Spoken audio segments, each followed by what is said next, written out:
Hello and welcome into another edition of 8Sports Nightcap here on WRICnow.com, on your Roku or Smart TV on WRIC Plus. The 8Sports Nightcap is back. We got another special show for you. Last week we talked, a little Eastern Western Conference Finals. This week we kind of bring things back here to Central Virginia and one of the gyms in the Richmond area, and that is the Tri-City Chili Peppers. And obviously, I'm sure you've heard of Cosmic Baseball and the fun that they're having. And there's a lot going on over at Shepherd Stadium, and I'm joined today by Chris Martin with the Tri-City Chili Peppers. Chris, thanks so much for stopping by. I know that you got a lot going on these days, right? Yeah, absolutely. Thanks for having me. We're excited for everything. And what exactly is your title with the Chili Peppers? Yeah, owner, founder, the guy that makes all the mistakes and has to answer to all the problems. So that's it. Yeah, well, one thing that you haven't done is make a lot of mistakes here the past couple of years with this brain baby that you had. I know I talked with you last year about it. Cosmic Baseball, for those of you that aren't aware, I actually have some video we can play in the background. It's what you see on your screen here, right? It's neon baseball under the black lights, and it took the world by storm. I know it was on Sports Center, John Boy. I mean, you name the outlet, and it went as viral can be. What was that response like? Were you expecting it to become such a ginormous thing in the sports media world? Honestly, no. I mean, when I watch the videos like this, it's kind of surreal to kind of see what it's done. It started off with just how do you create a better fan environment and atmosphere, and that's all I thought it would be. I just thought it'd be really cool and fun to do, and maybe sell out a couple games, and all of a sudden it turns into selling out all the home games for the season, and then selling out AAA stadiums with 10,000 people in it. It's definitely transformed into something pretty surreal and fun. Um, I don't want to get too much into the logistics because we've talked about it at this point. I mean, we're this is year two, right? And I think a question I have for you, I know that this was kind of an idea and it was kind of just bought by the community and then everyone else, but how different, are these games now? I know you haven't had one yet. I have the first date right here. Hold on a second. But coming up next, the Saturday after next or Friday after next, June 7th, will be the first one back at Shepherd Stadium. You've been able to take this thing on tour a little bit. How different are those games now compared to, maybe your first game last year?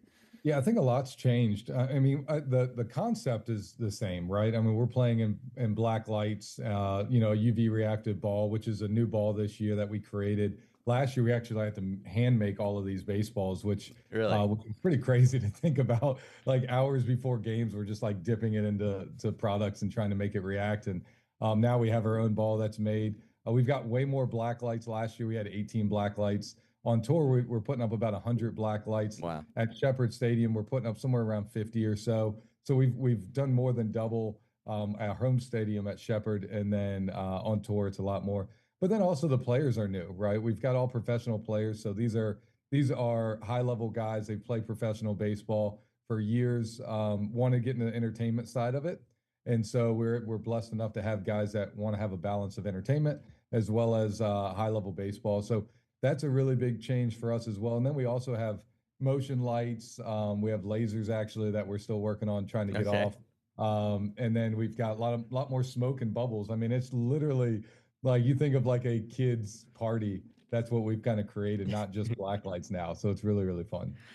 Gearing up, I mean, you're, just a few days away from bringing it back to Shepherd Stadium. You mentioned you've greatly expanded how many black lights you have. What's that logistics look like in terms of, trying to make sure that the product here at home is competitive and really good compared to what you've taken on the road? Yeah, it's a great topic, right? Our whole thing is we don't want to go on tour and have 100 black lights and bubbles and lights and all these motion effects, and then we come back home and it's not the same vibe. So it has been a logistical piece that we put a lot of time and effort into, and that's ultimately what it is. Is our tour set that goes with us is the same set that we bring home. So we have four trailers. Three of them are semi-trailer loads. They're 53-foot long, and they go on the road. They come back home. We unload it here, put up a couple of the lights, and add some motion lights and lasers and all that stuff to it. So the show is a mimic of what we take to a 10,000 seat stadium. It's just smaller, right? We have Yeah. 2,000. to 2,400 seats. So it's a little bit of a smaller show, but it is the same show in retrospect to the stadium size. And going on the road, I mean, you don't really get like a, or maybe you did get a practice run, but I feel like you don't really know what to expect from going on the road until you're already in Durham last month.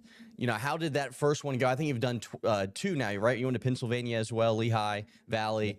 Now that you've done it twice, you know, how much better was like maybe your last show at Lehigh Valley compared to your first experience on the road? Oh my gosh. I mean, Durham, we're so blessed to have the relationship that we do with the Durham staff, and give us some leniency and helping us a ton on setup process. It was when you're bringing in 4 trailers full of product, it was one of those pieces that you didn't know what was going to happen. It was just a lot of stuff. And I'm a big believer in trial by fire. So, you know, you go out there, you're going to learn a whole bunch of stuff. All the black lights turned on. That was our main focus. We had confetti falling, and that was a big piece. Bubbles running everywhere, and so we got everything off. But we probably were pushing the limits pretty hard on getting it ready for that opening day at Durham. To game two, right? Game two got even better at Durham.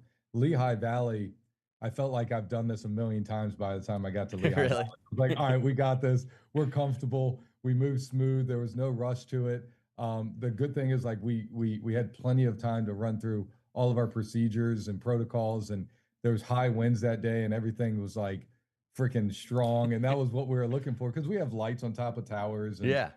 you know, we have bubble machines everywhere, we have tents, and so it was funny. We've got tested in rain, high winds, you know, everything you can think of. I mean, it rained the entire week of Lehigh. Really? So it was like, all right, opening day at Lehigh, is it going to go off, is it going to rain? And it ended up being great skies and great weather. I mean, it was windy, but it was phenomenal. Yeah.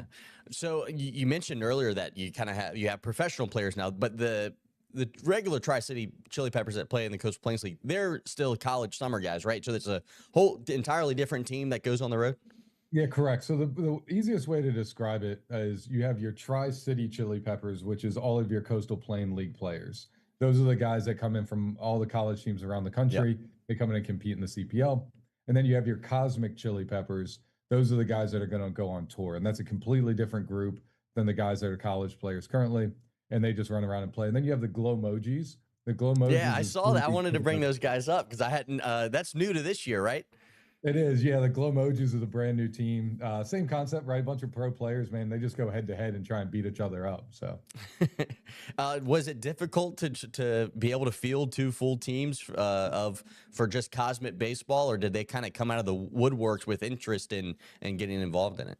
yeah, I mean, I think pro guys are always looking for new adventures and new experiences. So, yeah, there are challenges to it, to finding the right guy, right? Like, there's guys that'll come to you and be like, hey, I played AAA ball. I throw 98, but I don't want to talk to people. I just want to go up there and chuck it on the mound. It's like, hey, great ball player would be a great fit for somebody, maybe not for us specifically, because Yeah. we want guys that are also going to go out, sign autographs, take pictures, create a family friendly environment, and not just compete on the ball field, but go a step further, kind of humanize themselves as players and fans, and go out and be a part of it. So no, we got a lot of phone calls, a lot of interest, and then what you do is you just kind of piece all the puzzles together Yeah. and make it where it's the right fit for what you're trying to create. And the glow emoji is fun. My son came up with the name, so I was like, all right, the glow emoji has got to be a top contender for sure. Um, with I'm trying to. It's been so crazy that you're entering year two of this. You had a lot of success with the Chili Peppers in their first few years in Colonial Heights. To then add this on top of that, has your, I mean, entire world flipped upside down? Do you find yourself doing, stuff completely different now compared to what you were doing your first few years? Because the Chili Peppers aren't even that old. They're a relatively new team to the Coastal Plains League. Yeah, I think at the end of the day, we've always tried to focus on fan engagement and entertainment. So I agree. It's insane how fast this has happened, right? I mean, 2020 was supposed to be our first year. COVID hit, and it was the end of the season. Didn't even get to play. So you had to kind of immediately put on the creative juice mentality and go, what can we do to draw people to come out to the ballpark going into 2021? I mean, literally a month before 2021 season, we didn't know if we are going to be able to play or not. Yeah. Still, we know there's limitations. With those limitations, there's financial constraints and things like that when you're looking at it going, hey, are we going to play or are we not? we finally made the decision. And with that decision, it had to become more than just baseball. It had to become an environment that families and friends wanted to come out to, enjoy something good to drink, some good food, great entertainment. And that's where it really came down to. So it's a similar concept, but has it elevated way faster than we could ever imagine? Absolutely. But the whole concept of entertaining has always been the mindset behind it. So. I would like to turn the curtain back a little bit.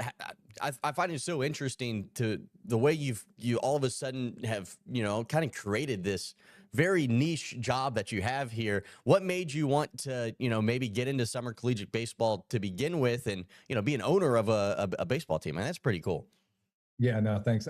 So I own Rise Baseball as well, which is a youth academy, baseball academy here in Richmond, Chesterfield, Virginia. And I would see these college players go off and they would go to, let's just call it, a local high level Division I baseball program or Division III. And they would go and they would get sent off and they wouldn't play all that much or something happened mentally. They just were struggling on the ball field. And I know they're really, really good ball players. And so they would go and they'd play in the summer. They'd never come home, never get that opportunity to kind of revamp and bring that energy back. So it honestly started with how do we take really high end local talent here and allow them to stay home, play at a very high level of Yeah. summer ball. So if they had a rough season or they had a great season, one or the other, they have a place to come home and rebuild and continue to have success and give them some new energy, new blood, right, and go out there and compete. So it started with that, and then it just kind of snowballed and more into it. But originally the concept is there's so much great baseball here in Richmond, right? Yeah. The high school market is insane. So how do we feed that? How do we allow kids to come back home and play for a local market and have success? And I think that is one of the other big reasons. It's not just entertainment, but it's really high level baseball in the CPL, and our players are really, really good. So. Yes, summer collegiate baseball is a special place in my heart. I spent a couple of summers calling games. My first job in broadcasting was actually with the Petersburg Generals, just down the road, kind of the precursor to the Chili Peppers, if you will. And then I spent some time in the Northwoods League as well, calling games up in Wisconsin. And it kind of blew me away because I wasn't all that familiar with it. Growing up, the Peninsula Pilots were kind of the team near us growing up, but I never went to games or anything, and I wasn't all that familiar with it. And now I just kind of love the niche that it kind of holds across America. I think it's becoming more and more popular. And the thing that I find interesting is you bring in these guys. You mentioned that a lot of the guys and the Chili Peppers are from around the area, but you kind of have to try to find host families and find a place for these guys to live so that they can play and get better. So when you started a brand new team, were you having to try to convince people to, hey, come let this 20-some-year-old kid stay in your house for a summer? It'll be a great experience. Yeah, Brett Ellenberg's our host family coordinator. I don't know if I knew how much work it was going to take to get some host families in. Yeah. But fortunate enough, Brent did it for years with Petersburg and had some relationships out there. So he already kind of knew the backbone behind it. He was a host family with Petersburg Generals. Yeah. And so he was able to bring in a collective group that was already a part of it for years. So it helped out. But I mean, I think we had 25, maybe 15 local players and 25 guys that came from across the country to come and meet those families.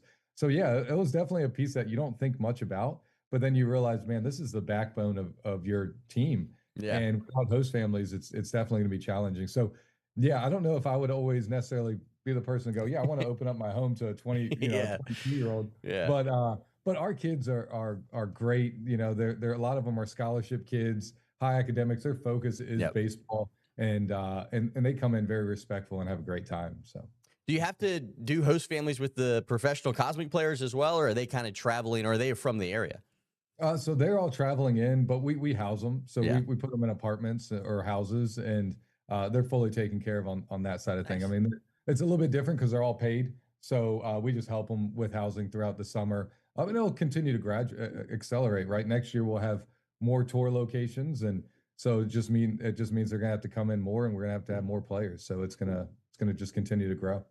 Yeah, to kind of, I'd like to go back to Cosmic Baseball a little bit, and I kind of want to address the elephant in the room. I'm sure that you hear it when you're doing these interviews or explaining the concept or people bring it up to you. But how often does a team like the Savannah Bananas come up into a conversation because they're kind of in the same space as you as entertainment baseball? Yeah, the Bananas come up all the time, right? I mean, I think For us, entertainment baseball, entertainment sports has been around for a while. If you think about like the Globetrotters Yeah. and that generation, and even though some people don't want to be recognized as the Globetrotters in essence, it's all about fan engagement and entertainment. And bananas are brought up in the same retrospect, right? It's entertaining your fans and creating a atmosphere that everybody wants to be a part of. And bananas have set the foundation, man. What Jesse has done with the bananas is phenomenal, and it's something to look up to and aspire to. And so, for us, we're just kind of enjoying every process. We're blessed enough to come up with our own concept Yep. that works, that they've never done before it, and we'll be the only ones to do cosmic. And so it's one of those pieces that it's just really cool to be a part of and be said in the same sentence as the bananas as they grow and make their own history. And the thing is, they have banana ball. Ours is just cosmic baseball, and Yep. it's completely separate and different, but it's all part of entertainment, and that's what we're happy to be a part of. Yeah, it's hard not to ignore the similarities. Obviously, they were also a Coastal Plains League team that then had two different teams: their professional team and then their summer collegiate team. And it's obvious that there's a lot of similarities between the two backgrounds. But do people come up to you often thinking that you guys are the bananas? I'm sure that that happens. Yeah, I'm sure there's some confusion in there, Yeah, right? Like, and I think some people think that cosmic baseball is the bananas or vice versa, right? yeah, Like we're the bananas. And so I think it all falls under the same industry, the same realm of fan entertainment and baseball. And yeah, I mean, there's definitely a lot of similarities. The Coastal Plain League is a league that breeds success and both on the field as well as entertainment. That's why they have such a good fan attendance average to the whole league. So I think they've created this like different style of thinking and how to bring more fans out to the ball game. And we're not the only ones with really high fan attendance. Actually, Macon Bacon is the leader in our league, and Peninsula Pilots do a phenomenal job. hmm We just happened to come up with something a little bit goofier and a little bit different that we wanted to do in an exhibition series, and it just took off. So no, the league's phenomenal. Bananas are phenomenal, and I think all of us are just trying to bring love for the game as well as for our fans to have a good night. Was the idea to always eventually take it on tour, or did that just kind of come up and then all of a sudden, it steamrolled into now we have 7 or 8 tour dates? Yeah, it's funny. No, when I got the first call from a AAA team, actually it was Sugarland Space Cowboys, and they called me and said, "Hey, we would love for you guys to come out to Texas and do a cosmic game." I said no to all of our staff. I was like, "Man, I don't really have interest. I love what we do at home. It was a phenomenal, start to the season, and let's just focus on being better." And I'm pretty faith filled, and so I kind of went back, prayed on it, sat on it for a while, and just realized I'd really regret it if I didn't do this and Yeah. didn't expand. And so it started with 3 games, 3 locations. So it started with Durham Bulls, which actually the Capital Broadcasting, who owns the Bulls, own our league, Oh, yeah. and we felt like, hey, Durham's a no brainer, right? I mean, it's Yeah. right down the road. We can work through it. Sugarland was the first one to reach out, so we wanted to make sure we took care of them, and it was their approach to say, hey, you should do this. So we wanted to honor that and commit to them. And then Lehigh Valley was the third one that we started with. And next thing you know, we just started getting more and more phone calls. We probably could have done 15 locations this year if we wanted to, but I capped out. I remember when Toledo called, I said, no, we're not going to Toledo. Like, I'll go visit. I'll prep for 2026, and Yeah. my staff was just like, Chris, why are you not going to Toledo this year? Like, let's just go. And if I got their support, I'm in. So There you go. Yeah. So coming up, you have Nashville in a couple of weeks. I'm sure you're excited about that. You mentioned it's Sugarland in July. You're going to Massachusetts, Worcester, Toledo, and then capping it off in September for Indianapolis. And you're saying next year you're expecting even more dates? yeah. So we've already started working on 2026. So we're already starting to work on a pretty full schedule. So we're gonna play a lot of cosmic tour dates. It's Yeah, gonna be really. it's 26. gonna be 26. Yeah, 26 is gonna be pretty insane. Lots of new things and moving pieces. So looking forward to 26, and we'll finish off 25 really strong. I mean, Indy and Toledo, the last two are going to be phenomenal locations. All of the locations are sold out, so we feel really good about the success we've had on tour, and just kind of continuing to travel around the country and do a West Coast thing and have some fun with it. Yeah, I know you mentioned earlier that it was important to, kind of take care of the folks at home, and I know that immediately, even last year, you were dealing with the lottery and selling out. Was that something you could even address, or there's just so much want to be at these games that you kind of just have to say, hey, either you got a ticket or you didn't. I'm sorry, like there's so much want to be at these games. Yeah, we got hit. I remember last year when it first went off, the only way to slow it down was starting a lottery. And it gave us an opportunity to sit back and try to understand what we were doing. Our fear was we would sell so many tickets overnight that we didn't have seating capacity. So that's why it immediately had to go to the lottery. And then this year, the same concept. I mean, we've had 40,000 lottery submissions for home. And so it's been pretty insane, just your home lottery Yep. entries around the country so far. I mean, we're in the probably the 400,000 to 500,000 range of lottery Man. submissions, and so it's happened incredibly fast. I haven't even looked at it in a while, but it was around that number, if not a lot more, about halfway, sometime in January, February. So I'm sure it's well above that, but yeah, locally we had to slow it down. One of the things that we did to try and help out the local market was we went to a 4 game plan for us, which Yep. it may look at it as some people may look at it as a negative, but we look at it as a positive. It allows us to focus on the home market specifically and give everybody a chance that may be within driving range to come out to the ballpark 4 times. So you're not going to necessarily get somebody that wants to come in 2 hours away and take up a lot of seats. And we saw that last year at our home stadium, which is why the tour will definitely help. And don't get me wrong, we'd love people coming from all over all over the country to come to Shepherd. But by doing a 4 game plan, it allows us to focus more on the local market and sell out 24 home games as well by doing that. So it's really, really good. To kind of talk about this upcoming season, I know you had opening night. How did that go? And then maybe what's something different this year that fans can expect to see if they do make it out to a game at Shepherd Stadium this year? Yeah, opening night and opening weekend, which had fireworks on Saturday, were both great nights. Really, really big crowds. We'd call them in the books. We call them a sellout crowd. So it was really, really strong. Like we were really excited from it. And I think things that you would recognize is just, the facilities. We added some more renovations around the stadium.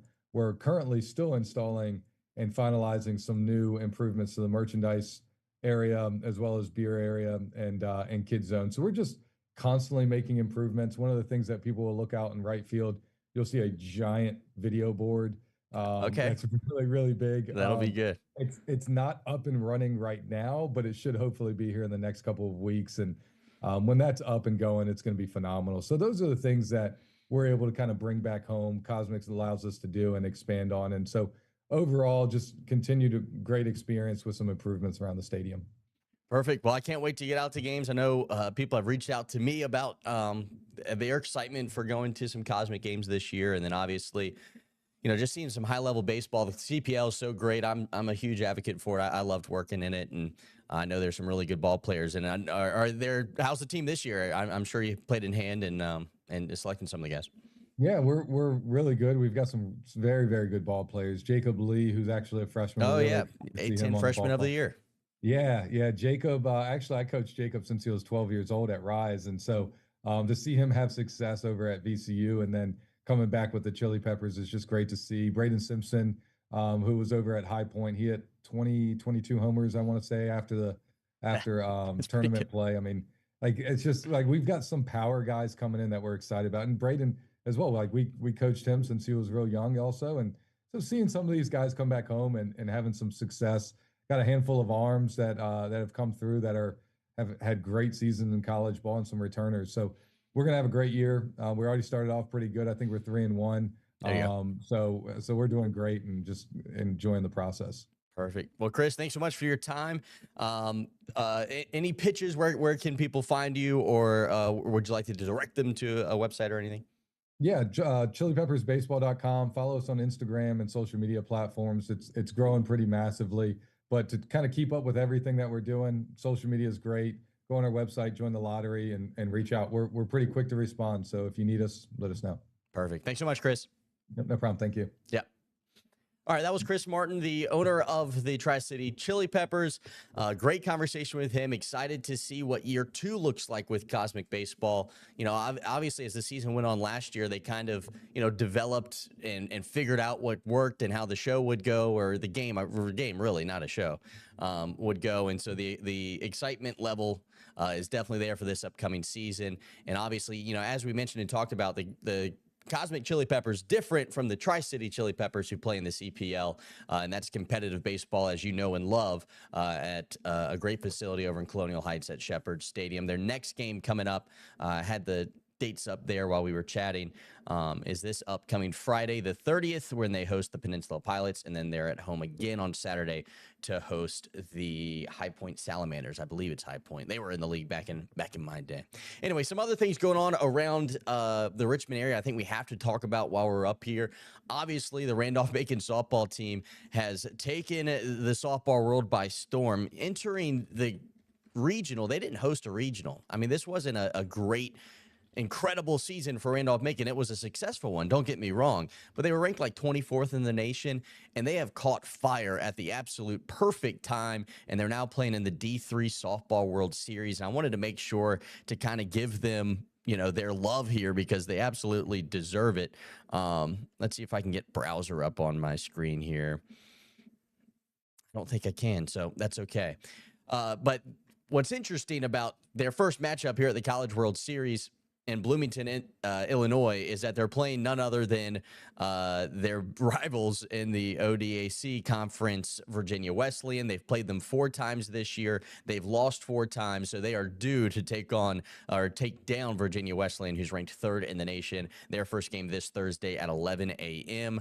And if they win that one, they'll then play again on Friday. So be sure to stay tuned in to WRC this week. I was able to sit down with their star pitcher, Gracie Ellis, who pitched at New Kent High School for a long time.